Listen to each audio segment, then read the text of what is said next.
Impact investment is one of the fastest growing sectors in the world at the moment. And I think that it's kind of in the same place as what corporate social responsibility was about 25 years ago. And it's going to get to a place where it's suddenly a lot more, the language has to change, the market signals have to change, your narrative around being able to understand that everything is interconnected and that what you do matters is going to change. I'm an optimist from that perspective. Welcome to 20-Minute Leaders. Just sit back, relax, and learn from the leaders of today. It's a journey. Each one is different, unique, inspiring. Let's get started. This episode is powered by J Ventures, a community-driven VC fund in Silicon Valley, in partnership with Lomitech, and sponsored by Homeward Ventures, Hippo Insurance, Upwest, Hillel at Stanford, Leap, and Birthright Excel. Welcome to another episode of 20-Minute Leaders. Today, I'm joined by Tiah Goldstein. Tiah believes that business has the power to make the world a better place and that understanding and operating with congruence, kindness, and curiosity makes for a more interesting and worthwhile life journey.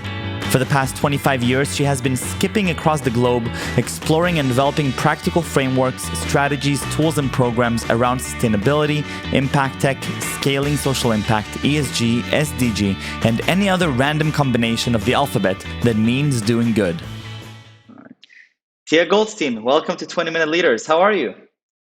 I am fantastic, thank you. How are you? Good. Thank you very, very much for taking the time to be on this show.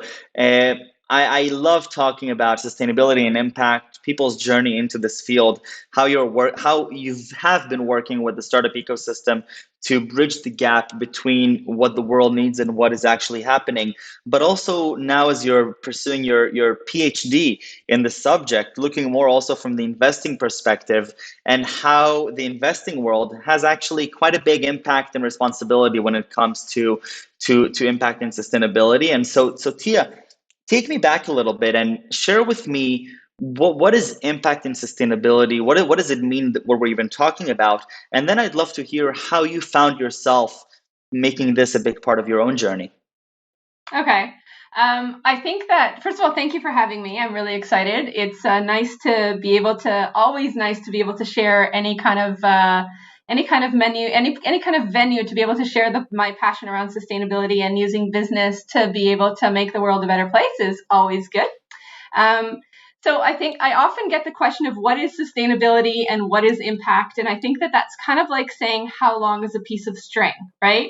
So there are a lot of different ways to be able to explain it. I think that the easiest one that I found is imagine a world where the events that are happening right now, such as climate change, such as war, such as gender inequality, don't happen. And that we live in harmony in an environment where everything is completely balanced. Sustainability, when you think about sustainability, one of the things to think about is how can we create a future where the resources and everything else that we need is basically it's self-sustaining. Does that make sense? Mm-hmm. I think that makes a lot of sense. And so how does this then relate to the tech ecosystem and startups? Okay. So that's a much easier question to answer rather than what is the definition of sustainability, because I can go back to the Brundtland report and read you the exact definition.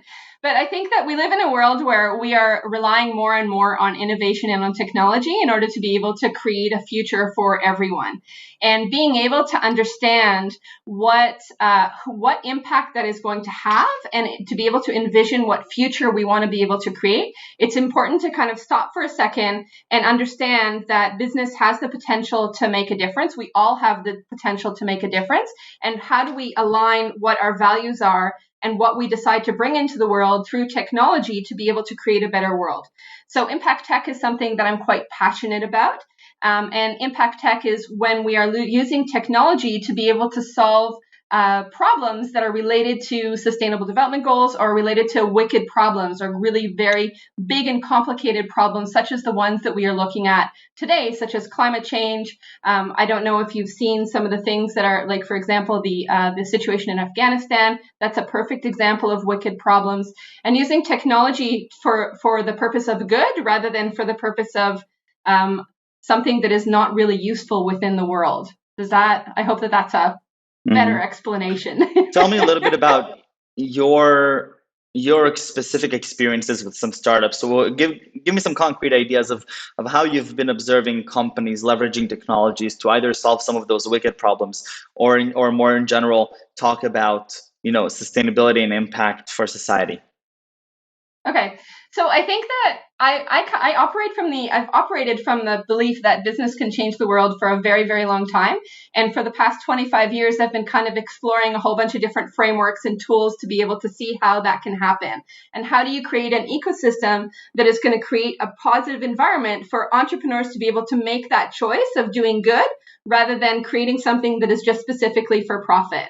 And it's been really interesting to be able to see how the shift of where social entrepreneurship or corporate social responsibility has gone and what the journey we've been on with that. And right now, I think that we're at a really interesting place where the idea of being a social entrepreneur is no longer as important, and people are much more. There's a whole brand of entrepreneurs that are waking up and they're like, well, I actually want to do something that is positive within the world. I want to be able to use technology to be able to do Right. that. How do I interweave purpose and profit in order for that to be able to happen? So in terms of the specific ideas around impact tech, I mean, there's multiple different examples of impact tech.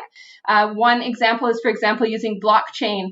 Blockchain is a technology that a lot of us are not 100% sure what exactly it means. And usually when you say blockchain, it also means cryptocurrency, which has an association with Bitcoin that for some people can have a positive or a negative connotation. But blockchain itself Sure. has the ability to actually have like a permanent record.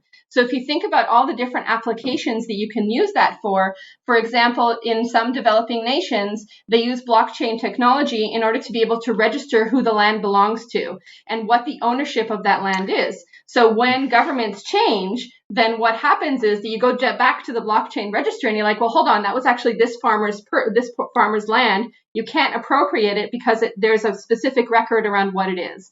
Another fantastic company that is doing amazing things around blockchain is Leanne Evans' company.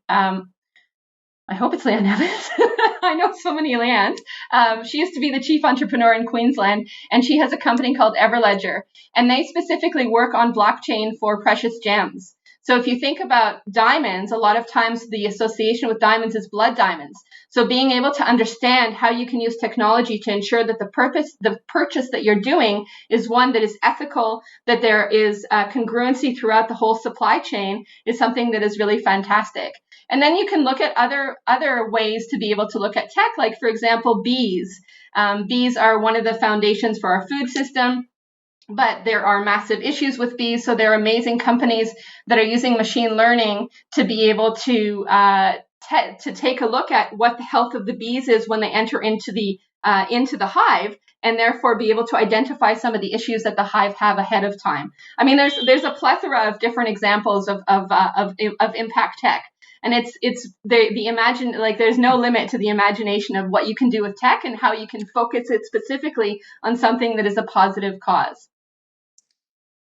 I love it, and I actually I'm an investor in Be Hero, which is doing something that is of what you've just described. And I remember going into the see the beehives for the first time and understanding how these sensors are actually, changing the way that farmers are interacting with with the beehives and are enablers of a new consumer behavior, which is just phenomenal. And I think that that's just an amazing example of how technology can make a positive impact in ways that we don't really know how to anticipate. Now, why isn't this more common? So, as you've been, bridging the gap, what are some of the bigger challenges that you're observing? Well, I think that one of the main challenges, which is why I'm embarking on a PhD, is basically the market signal around how if I am a tech and investor, if I have an idea and I'm looking for some kind of way to be able to grow my company, really I only have three different options in terms of being able to fund my growth or to be able to figure out a way to be able to do that. And generally speaking, the match between what I feel as a founder and I have a passion for something that is extremely important to me versus what the investors' expectations are two very different things. and it doesn't actually work with the concept of sustainability. So when you have I know quite a few people that I would consider to be impact tech entrepreneurs, and they tried to seek funding. And a lot of the investors were like, well, no, we're actually not interested in what you're doing because we don't see a scalable growth, or we don't see your ability to be able to exit. So, VCs have a very, very specific outcome that they're looking for, which is a high return on investment and an IPO within a certain amount of time. And when you look at different ecosystems, the way that is measured and the way what that focuses on is hyper growth. It focuses a lot of times on not necessarily accomplishing the impact that the founder is interested in accomplishing, because it might not necessarily be profitable. And we go back to this idea that everything is disconnected rather than everything is connected. So first, the old notion of corporate social responsibility was I have to make money, and then I am going to be able to do something good. I'm gonna dig a hole, and then I'm gonna cover the hole, say I'm sorry after I've made my money. Versus this new fourth wave of entrepreneurship, which is you can actually blend impact and finance and success. You just have to know how to do it, and you have to know it's a different mindset around what constitutes capital, because there's 6 different types of capital. And right now, a lot of the focus is only on financial capital rather than being able to understand that you need a whole bunch of different capital in order to be able to grow a community and to get a return on your investment, and expanding the notion around what that is. As you can see, I'm a little bit passionate about it. I love it. And I want to keep on the passion going with this conversation because I just love it. Tell me a little bit more about the 6 forms of capital and about what it takes for this fourth wave of entrepreneurship to grow a community and make a return on the investment.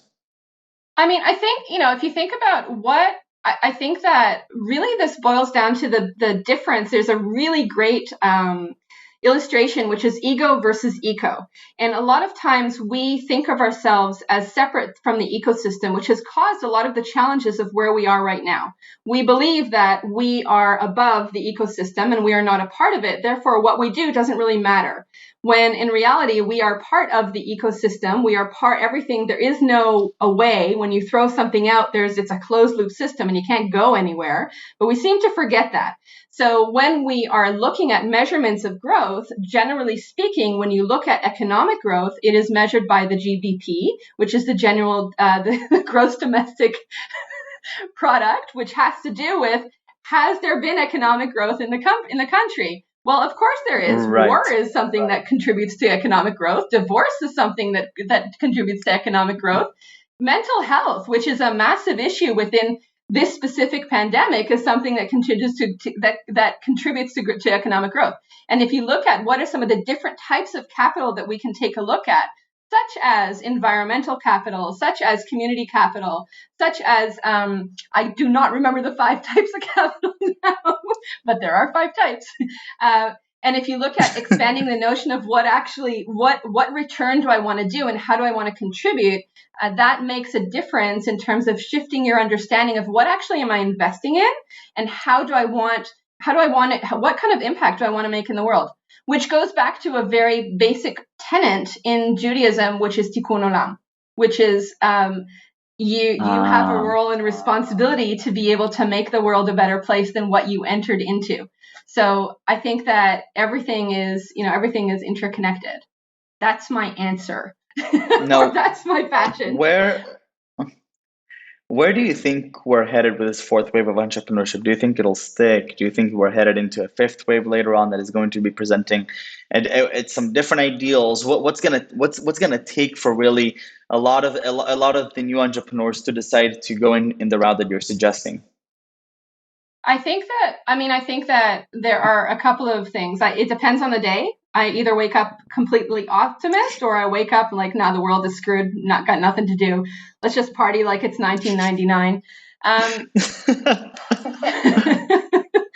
I think that, so in terms of like some of the trends that are happening in investment, but also in consumer behavior, I've been a vegetarian since I was 13, a simple example. And I remember when I decided that I wanted to be a vegetarian, my mom's like, okay, learn how to cook and let's go to like the hippie, store that is in the middle of nowhere in order to be able to get you some tofu, which I don't know what this is.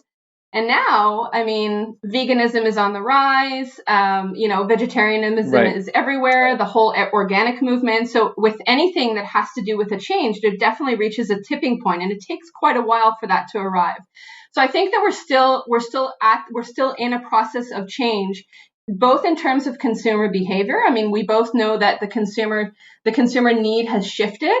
The younger generation refuse to buy things unless there's some kind of ethical aspect behind it, whether that has to do with environmental recycled clothing or whether that has to do with makeup that is ethically sourced. There's a lot more of a rising of awareness around that.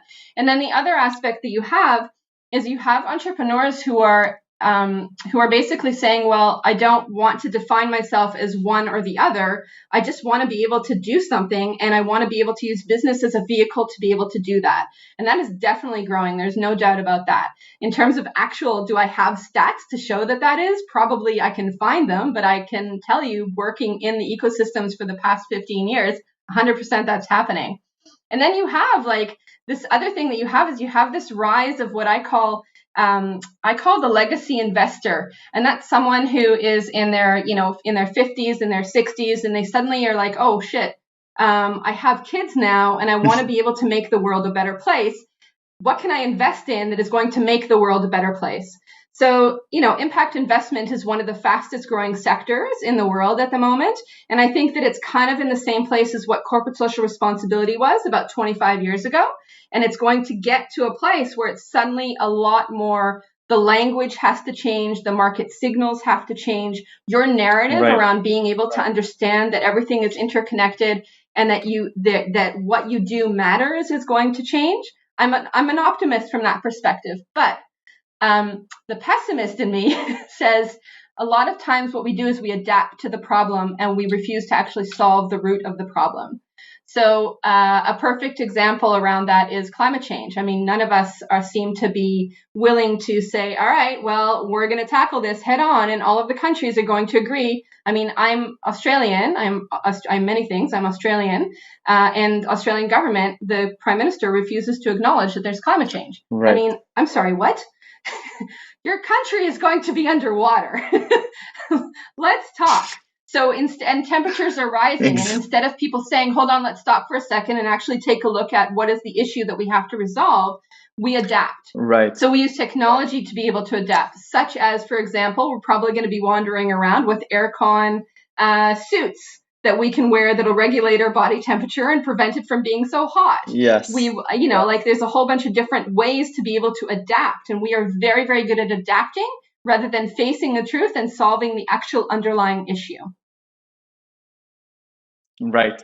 Now, obviously, I can see the excitement and what inspires you with this. But take me back a little bit to what really fascinated you as a kid. You're mentioning that you became vegetarian at 13 and you had this conviction. What really, what made you curious as a kid? Did you know that you were going to be working with impact and sustainability? Were you curious about other things? I was always a really curious kid. I used to go to the library and go randomly into the library and choose a whole bunch of different books to read. So I've read I read books on neuroscience when I was 10. I read books on meditation. I would just go into the library and just be like, okay, what do I want to read now? My parents are massive book nerds, and I don't know that I knew that I was going to deal with sustainability, but I've had very specific. I can see when I look back, I can see very clear pivots in my career and in what I chose to do that kind of gave me foundations for each different perspective and each different lens that lead to where I am today. So, my first iteration of a career was working in the outdoors. And if you work in the outdoors, then you understand that everything is interconnected, that you are operating within literally an ecosystem, and learning how to speak the ecosystem and learning how to understand how to use nature as a tool for healing, and how the trees talk to each other, and what level, what stage the forest is at in terms of growth. You can understand cyclical issues. You can understand how psychology works and how people interact with change. how people differ, like how people change from being in an office environment to being able to be outdoors and being able to experience like a common, a fundamental emotion that people connect with. And then I started working in community development and community economic development and understanding like how do you build community, and how do you actually build trust with someone, and how do you there's a saying in community economic development, which is you teach someone to fish rather than provide them with a fish. Well, it's also like understanding the cultural context of the environment that you're operating in, understanding the different language, the different narrative, the different perspectives, the different biases. So you build on, okay, I understand that everything is interconnected. I understand this is how to build community. How do you build organizations, and how do you do change within organizations? And then how do you do business? Like how do you start thinking about how to meld that? I come from a place of the heart, and I have a very strong vision and mission towards life, but I still need to be able to make money. And money is not necessarily a negative thing. So how do I spin that narrative in a more positive way? So I'm in curiosity. I've always been a very curious kid. I'm like the random facts lady. I love as much information as possible downloaded into my brain. The Matrix. I really want the Matrix. When you download a specific program into your brain, I'm like, I can do Kung Fu now. Watch me. I love it. Tiah, thank you so much for coming on the show. And what are 3 words that you would use to describe yourself? Curious.